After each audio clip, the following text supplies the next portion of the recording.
Hello everybody, welcome back to the channel. My name is Larry Bodenheimer, and today we are taking a look at Redcap. Redcap is a 64-bit Trojan, one I have not seen in forever, and I finally found a newer sample on the malware forum, and I'm very excited to review this. One thing though, before we do that, you guys may have noticed there's no folder with the MD5 hash for this one, and that's because somebody left a really decent comment in my last video letting me know that it might be easier to post the hash in the description of the video instead of actually putting it in the video itself.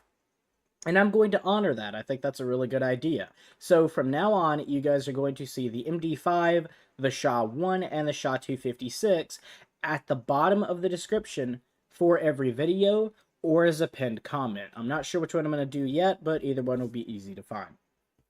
Now that that's out of the way, let's take a look at this in Virus Total. So we have 43 out of 73 detections, and if we go to details, this was first submitted over a month ago. A month and some change. It's the fact that it only has 43 out of 73 detections, that's really bad for the good guys. But we can see it has checks BIOS, 64 bits, runs idle, calls WMI, checks disk space, blah blah blah. Let's look at who does detect this. So we've got Avast, AVG, Bitdefender, glad to see you here, Avira, BCAF Pro. What other big names do we have here? We have ESET, MCSoft, Google is here, GData, Harong's even here. Who's not detecting this? We have Baidu and ClamAV, CrowdStrike Falcon. Kaspersky does not detect this. That's interesting. They did not detect malware that's over a month old. Ooh, okay. If we keep going, I don't see any of the other big names. We have WebRoot here for anyone that uses that. I'm really disappointed in Kaspersky on this one. New malware doesn't have a detection. Unusual, but fine. But this is over a month old, so I'm definitely going to submit this to them after the video. We go to details. Here's your MD5, your SHA-1, and SHA-256. First submission was a little over a month ago. Last submission was today. And that's fine there. We go to relations. We have 4 contacted URLs. However, none of them have any detections. It's just certificate authorities. 4 contacted domains. Of course, again, certificate authorities. 5 contacted IP addresses. And this one has 1 detection. We'll come back to that later. 14 bundled files. However, they all come back as okay or have not been scanned. And if we go to behavior, again, I don't spend much time on behavior, but you guys can pause the video and see this for yourself. We have no IDS rules and no Sigma rules at all. And finally, community. Jaffa has been here about a month ago. Nike Analytics was here not too long ago. Looks like Jaffa's bot actually reviewed this twice, and Pedic was here as well. So now that we've taken a look at that, let's go ahead and look at the properties of this file. So if we click on properties, we go to details. There are no details and no signature, so no extra points there. And finally, before we run the malware, we'll take a look at the open programs. So here we have Process Hacker, Wireshark, Fiddler Classic, and probably the most important one, Process Monitor. So now that we've taken a look at that, let's go ahead and open Process Hacker, scroll to the bottom, lower Firefox, and without any further ado, let's run the malware. Do you want to allow this app from an unknown publisher to make changes to your device? Sure. We click yes. It does open consent and closes it. It opens a program right here under Explorer, and it should open a new file soon. But we're going to move Wireshark over here, and sooner rather than later, we should start seeing, we have this 183.136.187. Now, I could be wrong, but I don't think that was a part of the discovered IPs. No, it was not. So the fact that this the fact that this malware is over a month old and it's still allowing itself to communicate with this IP over and over and over again to the point where I can't see anything else, the fact this was missed is absurd. And you may be thinking, well, maybe this is a red herring. Maybe you have a program that's communicating with this IP or something along those lines. And to that I say, That's a fair point to make. This could absolutely be a red herring that has nothing to do with a malware that's running. Until we take a look on Whois. So if we open another window, we go over here and go to whois.com, and we're getting all sorts of connections now. And then we're back to the 183. So we're going to enter 183, 136, 187, 232. And I can guarantee you, I do not have a program running on this device that communicates with ChinaNet-ZJ Hangzhou node network. I hate to break it to you, but there's nothing running on the system that's making all of these connections to an IP in China. So if we try to connect to this directly, I don't think I tried to do this in testing, but I'm pretty sure this is going to give like a connection refused or a timeout or something like that. While it's doing that, we'll look for the other 5 IP addresses. So I cannot scroll through the sources and try to find these on my own. It would take way too long. So we're going to have to do an IP address display filter. So we'll try 104.18.38.233. And we do have some connections. This looks like it's a certificate authority, so no point in looking any further into that. 172.217.214.94. We have no connections with that IP address. 192.168.078. No connections.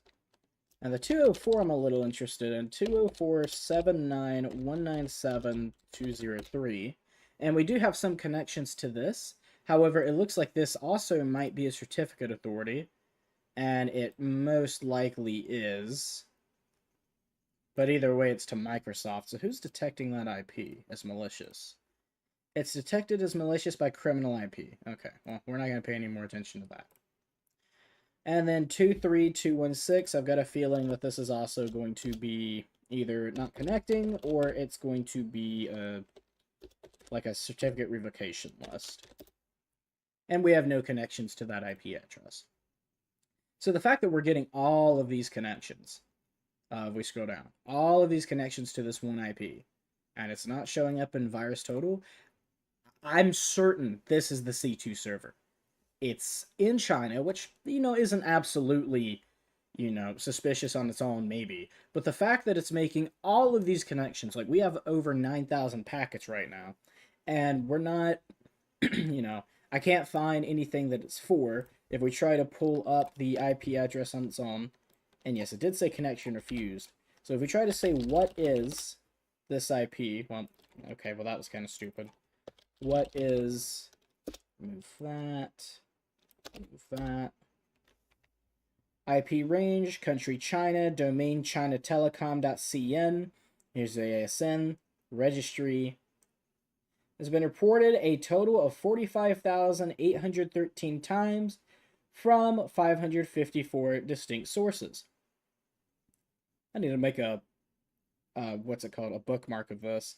Was found in a database, reported that many times. Confidence of abuse is 0%, but, I mean, comment unauthorized connection attempt, multiple login attempts, multiple scan to ports. Port scan, multiple port scans, unsolicited connection attempts to ports. Last 24 hours suspicious. So, yeah. There you go. I'm actually going to make a bookmark of this. I think before I make the next video, I'll bookmark some important websites and do another save of the VM. Because that is definitely an important one to have, and one I should definitely make a use of for future videos. But the program is still running. If we take a look in Fiddler, is there anything in HTTP that immediately looks suspicious? We try to connect to that, so these 502s are not, that worrying. And we have HTTP to E6, that's fine. Title service for weather is fine, so nothing immediately suspicious in Fiddler. Let's take a look at process monitor. So the first thing we're going to do is we're going to look up that file name. I am not typing all that. So I'm going to do rename, Control-A, Control-C, and go to filter. We're going to add 2 filters. We're going to do operation is create file. Click add. And then process name is that. enter, enter, and it shouldn't take too long. There we go. We have 4,000 events, and it looks like it's still making more. So that's actually, I think, the first time where we looked at this in Process Explorer, and it's still going and making new events.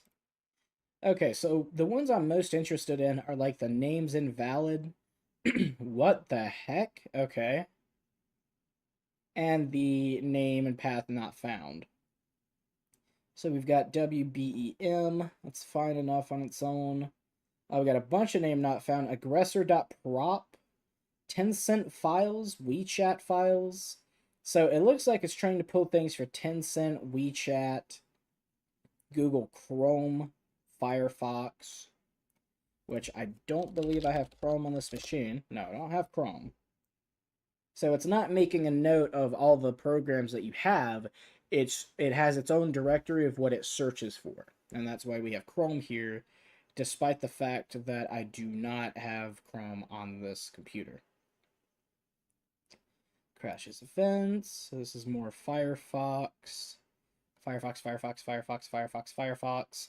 And it looks like it's actually SourceForge, abuse.ch. It's making a note of my search history, because I've definitely been to these before. I would have used abuse.ch for a malware form, and I would have used SourceForge for downloading Redshot.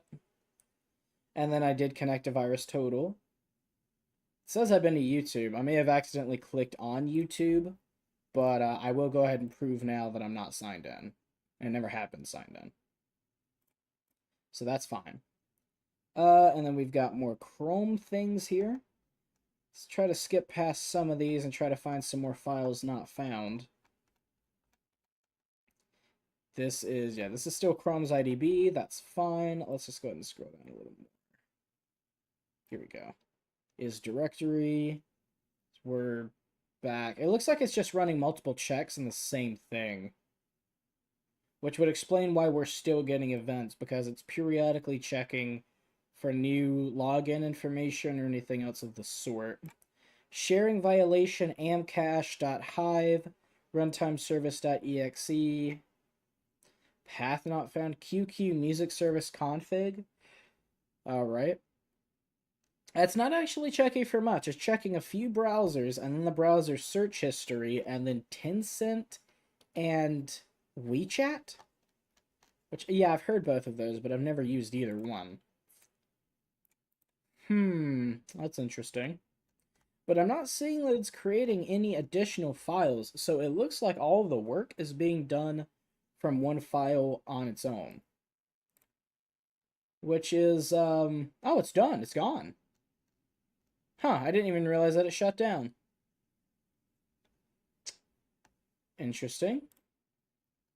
And it looks like we're not getting any more events. So it stopped at app compatibility and the amcache. Huh. I wonder if it errored out and forcibly closed on a sharing violation. That is a possibility. I don't think there's anything else that we could take a look at here that we haven't already seen. We do have more connections, but these are all probably red herrings because the program's no longer running. 64223, that's fine. Yeah, I'm not seeing anything too suspicious. So we've looked at Process Hacker, we've looked at Wireshark, we've looked at Fiddler, and got no information, really. And we've looked at Process Monitor. So the last thing I'm going to do is we're going to restart the machine, and we're going to see if this has persistence. Now, if we look in Virus Total, this does not have a persistence tag, but last time that I looked for a persistence tag, it wasn't here, yet when I restarted the computer, it was running in Process Hacker. So I think what we'll do is at the end of every video, once we've done everything else, and we've done everything we need with those open programs, I will restart the computer, immediately go into Process Hacker and Wireshark to see if there's any new connections that aren't supposed to be there. And this won't take very long to start back up. Just give it a few seconds and I will log in. I will.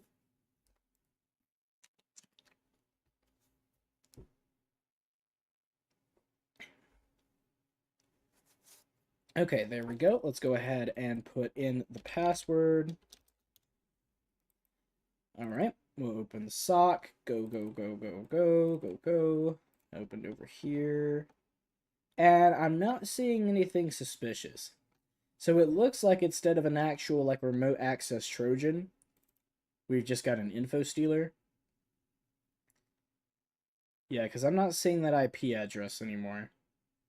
And I'm not seeing any suspicious running. That's fine. I'm not seeing any suspicious running processes in Process Hacker. So it doesn't look like it has persistence either. Alright, so that is going to be it for this video. I hope you guys did enjoy. If you're new to the channel, please make sure to leave a like and subscribe. And if there's anything that I did not do in this video that you guys want to see for future videos, please make sure to let me know in the comments. Because this quality of these videos can only improve based off of your assistance and what you're wanting to see. My name is Larry Bodenheimer. You guys have been amazing, and I will see you in the next one.